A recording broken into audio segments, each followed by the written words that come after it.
College English Test, Band 6, Part 2, Listening Comprehension. Section A. Directions. In this section, you will hear 2 long conversations. At the end of each conversation, you will hear 4 questions. Both the conversation and the questions will be spoken only once. After you hear a question, you must choose the best answer from the 4 choices marked A, B, C, and D. Then, mark the corresponding letter on answer sheet 1 with a single line through the center. Conversation 1. Mr. Ishiguro, have you ever found one of your books at a second-hand bookstore? Yes, that kind of thing is difficult. If they've got my book there, I think, well, this is an insult. Somebody didn't want to keep my book. But if it's not there, I feel it's an insult too. I think, why aren't people exchanging my book? Why isn't it in this store? Does being a writer require a thick skin? Yes. For example, my wife can be very harsh. I began working on my latest book, The Buried Giant, in 2004, but I stopped after I showed my wife a little section. She thought it was rubbish. Even after you won a Booker Prize? She's not intimidated at all, and she criticizes me in exactly the same way she did when I was first unpublished and I was starting. But you would never compromise on your vision. No, I wouldn't ever compromise on the essential, the ideas or the themes. This isn't really what my wife is trying to criticize me about.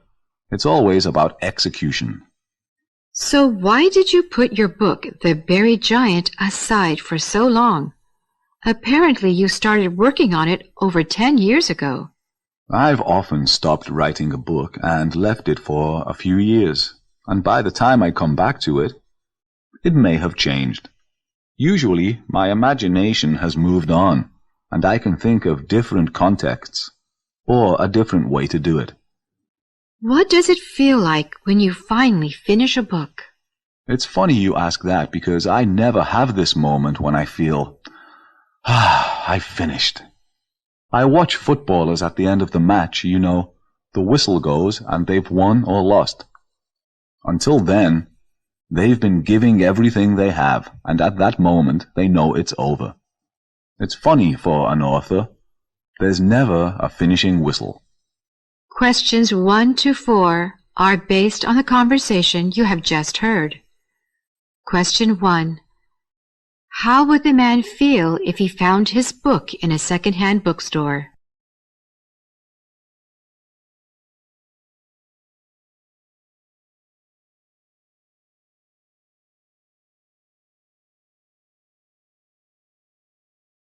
Question 2. What does the man's wife think of his books?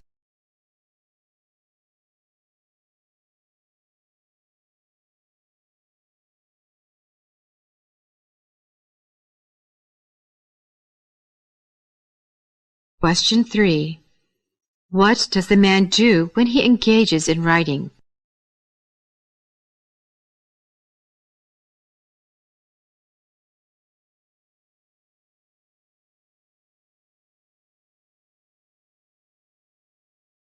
Question 4.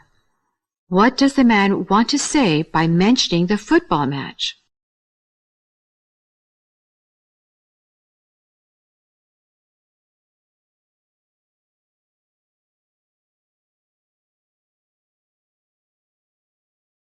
Conversation 2. According to a study of race and equity in education, black athletes are dropping out of college across the country at alarming rates. With us to talk about the findings in the study is Washington Post columnist Kevin Blackstone. Good morning. Good morning. How are you? Fine, thank you. What is new that you found in this study? Well, this is Sean Harper's study, and he points out that on major college campuses across the country, black males make up less than 3% of undergraduate enrollments. Yet, when you look at their numbers or percentages on the revenue-generating sports teams of football and basketball, they make up well into 50 to 60% of those teams. So the idea is that they are really there to be part of the revenue-generating working class of athletes on campus, and not necessarily there to be part of the educating class, as most students in other groups are. Compared with other groups, I think the numbers in this group at those 65 schools are something like just barely more than half of the black male athletes graduate at all. Exactly. And what's really bad about this is these athletes are supposedly promised at least one thing as reward for all their blood and sweat, and that is a college degree, which can be a transformative tool in our society when you talk about upward mobility. And that's really the troubling part about this. Well, this has been talked about so much, really, in recent years. Why hasn't it changed? Well, I think one of the reasons it hasn't changed is because there's really no economic pressure to change this. All of the incentive is really on winning and not losing on the field or on the court. Coaches do not necessarily have the incentive to graduate players. Questions 5 to 8 are based on the conversation you have just heard. Question 5. What are the speakers talking about?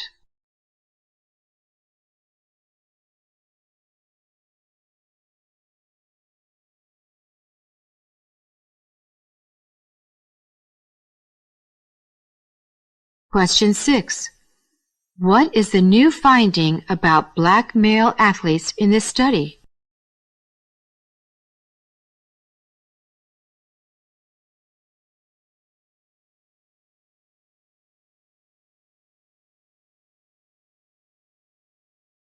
Question 7. What is the graduation rate of black male athletes?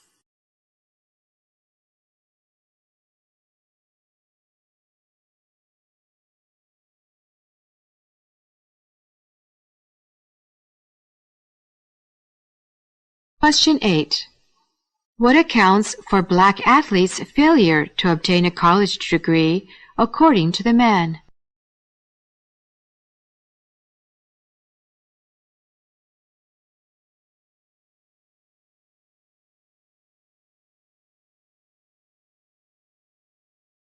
Section B.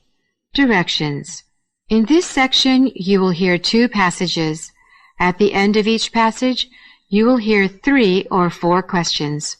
Both the passage and the questions will be spoken only once. After you hear a question, you must choose the best answer from the 4 choices marked A, B, C, and D. Then mark the corresponding letter on answer sheet 1 with a single line through the center. Passage 1. America's holiday shopping season starts on Black Friday, the day after Thanksgiving. It is the busiest shopping day of the year. Retailers make the most money this time of year, about 20 to 30% of annual revenue. About 136 million people will shop during the Thanksgiving holiday weekend. More and more will shop online. In an era of instant information, shoppers can use their mobile phones to find deals. About 183.8 million people will shop on Cyber Monday, the first Monday after Thanksgiving. More than half of all holiday purchases will be made online. 1 in 5 Americans will use a tablet or smartphone. Online spending on Black Friday will rise 15% to hit $2.7 billion this year. Cyber Monday spending will increase 12% to $3 billion. For many, shopping online was a more comfortable alternative than crowded malls. The shift to online shopping has had a big impact on traditional shopping malls. Since 2010, more than 24 shopping malls have closed and an additional 60 are struggling. However, Fortune says the weakest of the malls have closed. The sector is thriving again. The International Council of Shopping Centers said 94.2% of malls were full or occupied with shops by the end of 2014. That is the highest level in 27 years. Economist Gus Faucher said lower unemployment and rising wages could give Americans more money to spend. The average American consumer will spend about $805 on gifts. That's about $630.5 billion between November and December, an increase of 3.7% from last year. Questions 9 to 12 are based on the passage you have just heard. Question 9. What is the speaker mainly talking about?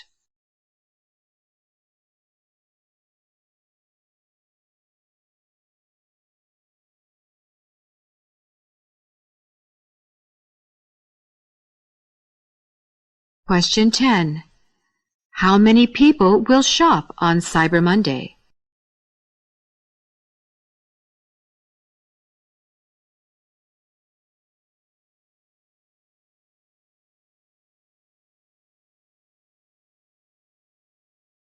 Question 11.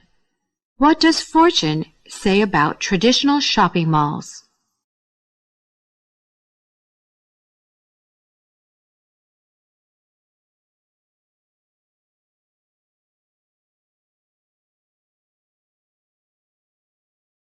Question 12.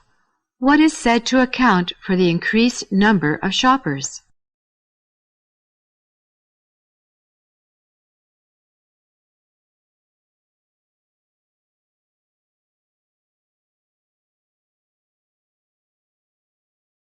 Passage 2. For years, many of us have relied on antibiotic use to treat various infections. And the reality is that antibiotics have been responsible for saving millions of lives since penicillin, one of the earliest antibiotics, was first used on a clinical basis 70 years ago. However, today is a new era in which taking antibiotics can cause some very dangerous and potentially life-threatening situations. In fact, you may have heard about the new superbugs, which are antibiotic-resistant bacteria that have developed as a result of overprescribed antibiotics.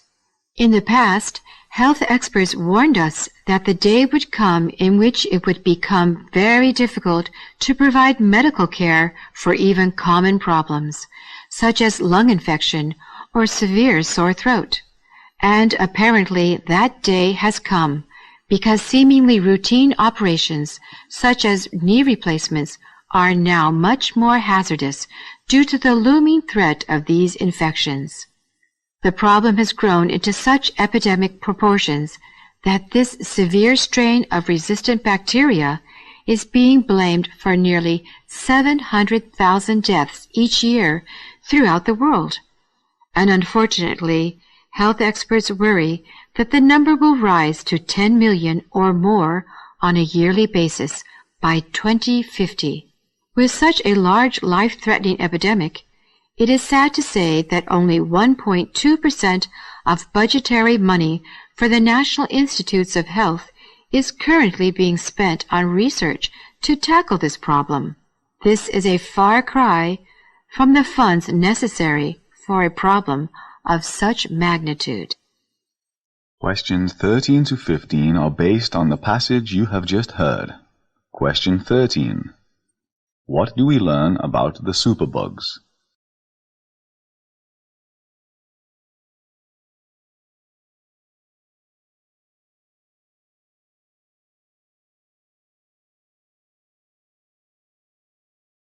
Question 14. What is the result of the overuse of antibiotics?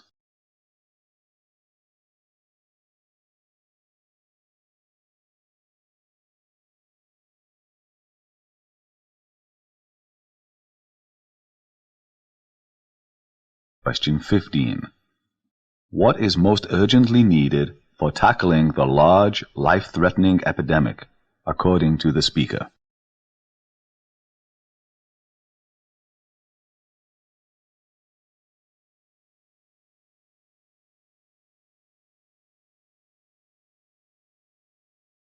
Section C. Directions.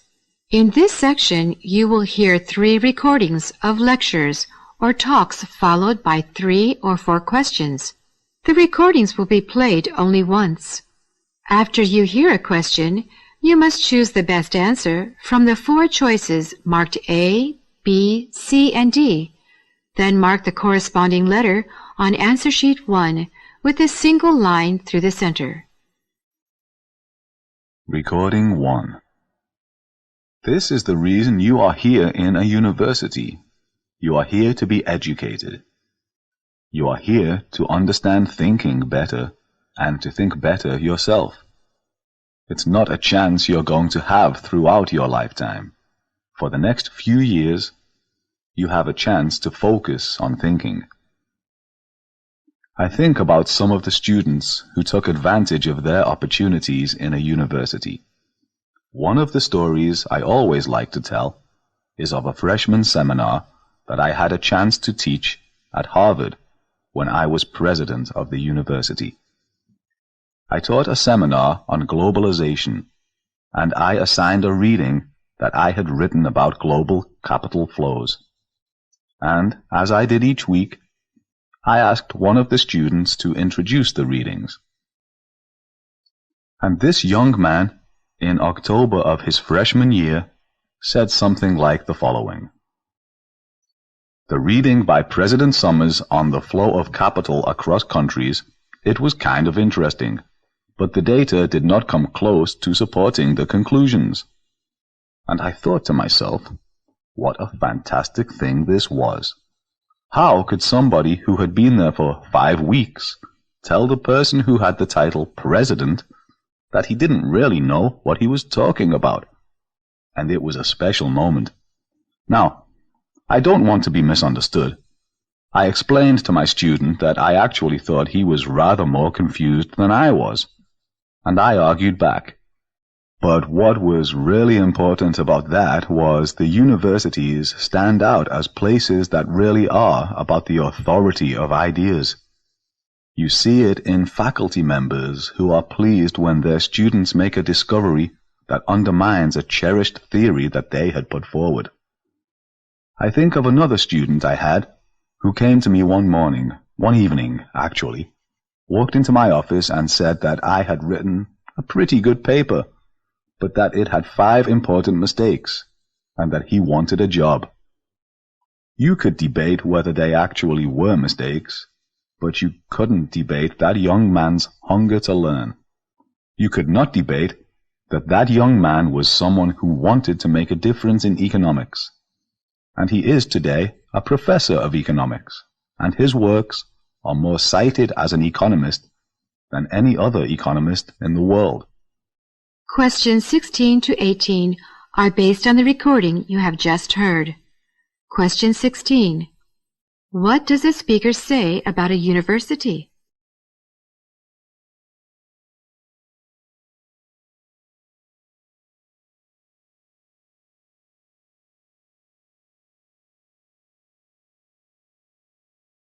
Question 17. What do we learn from the speaker's stories about universities?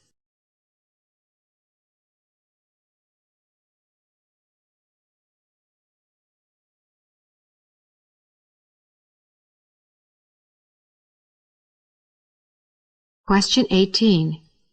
What does the speaker see in the young man who challenged his paper?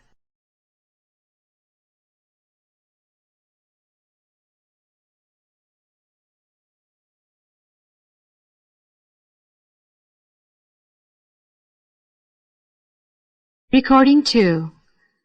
Psychological research shows we consistently underestimate our mental powers. If you think this does not apply to you, then here is a simple test to show you are wrong. Write down the names of all the American states you can remember. Put the list away and then set yourself the same task a week later. Provided you have not cheated by consulting an atlas, you will notice something rather surprising. The 2 lists will contain roughly the same number of states, but they will not be identical. Some names will have slipped away, but others will have replaced them. This suggests that somewhere in your mind you may well have a record of virtually every state. So it is not really your memory letting you down, just your ability to retrieve information from it. We would remember a lot more if we had more confidence in our memories and knew how to use them properly. One useful tip is that things are more likely to be remembered if you are in exactly the same state and place as you were when you learned them. So if you are a student who always reviews over black coffee, perhaps it would be sensible to prime yourself with a cup before the exam. If possible, you should also try to learn information in the room where it is going to be tested. When you learn is also important. Lots of people swear they can absorb new information more efficiently at some times of the day than at others. Research shows this is not just imagination. There is a biological rhythm for learning. Though it affects different people in different ways, for most of us, the best plan is to take in new information in the morning and then try to consolidate it into memory during the afternoon. But this does not apply to everyone, so it is essential to establish your own rhythm. You can do this by learning a set number of lines of poetry at different times of the day and seeing when most lines stick. When you have done this, try to organize your life so that the time set aside for learning coincides with the time when your memory is at its best. Avoid learning marathons. They do not make the best use of your mind. Take plenty of breaks because they offer a double bonus. The time off gives your mind a chance to do some preliminary consolidation, and it also gives a memory boost to the learning. Questions 19 to 22 are based on the recording you have just heard. Question 19. What does the simple test suggest?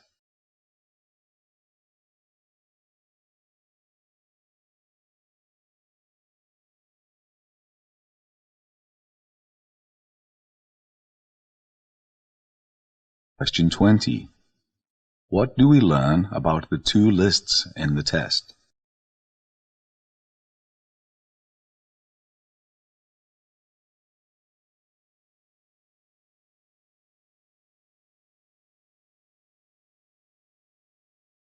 Question 21.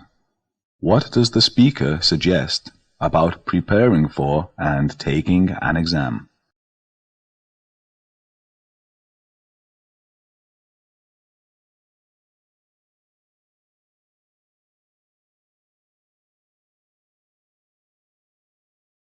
Question 22. What tip does the speaker give on learning?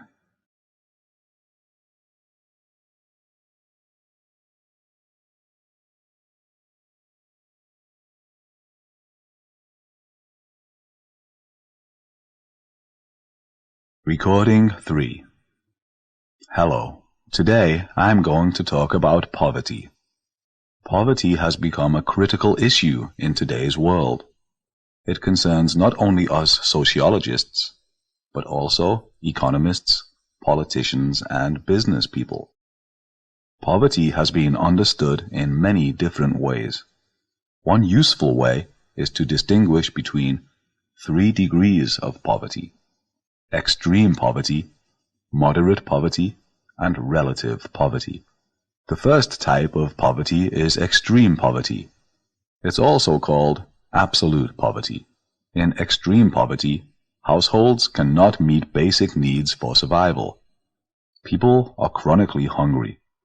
They are unable to access safe drinking water, let alone health care. They cannot afford education for their children. In short, people who live in extreme poverty do not have even the minimum resources to support themselves and their families. Where does extreme poverty occur? Well, you can find it only in developing countries. Well, what about moderate poverty? Unlike extreme poverty, Moderate poverty generally refers to conditions of life in which basic needs are met, but barely. People living in moderate poverty have the resources to keep themselves alive, but only at a very basic level. For example, they may have access to drinking water, but not clean, safe drinking water. They may have a home to shelter themselves, but it does not have power supply, a telephone, or plumbing. The third kind of poverty is relative poverty. Relative poverty is generally considered to be a household income level which is below a given proportion of average family income. The relatively poor live in high-income countries, but they do not have a high income themselves. The method of calculating the poverty line is different from country to country, but we can say that basically, a family living in relative poverty has less than a percentage of the average family income. For example, in the United States, a family can be considered poor if their income is less than 50% of the national average family income. They can meet their basic needs, but they lack access to cultural goods, entertainment, and recreation. They also do not have access to quality healthcare or other prerequisites for upward social mobility. Well, I have briefly explained to you how poverty can be distinguished as extreme poverty, moderate poverty, and relative poverty. We should keep these distinctions in mind when we research people's living conditions, either in the developing or the developed world. Questions 23 to 25 are based on the recording you have just heard. Question 23. What does the speaker do?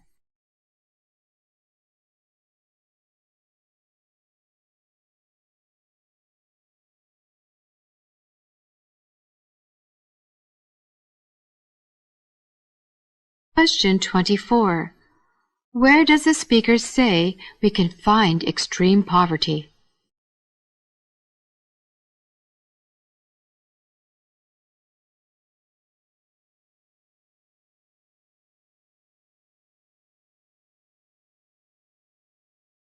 Question 25. What do we learn about American people living in relative poverty?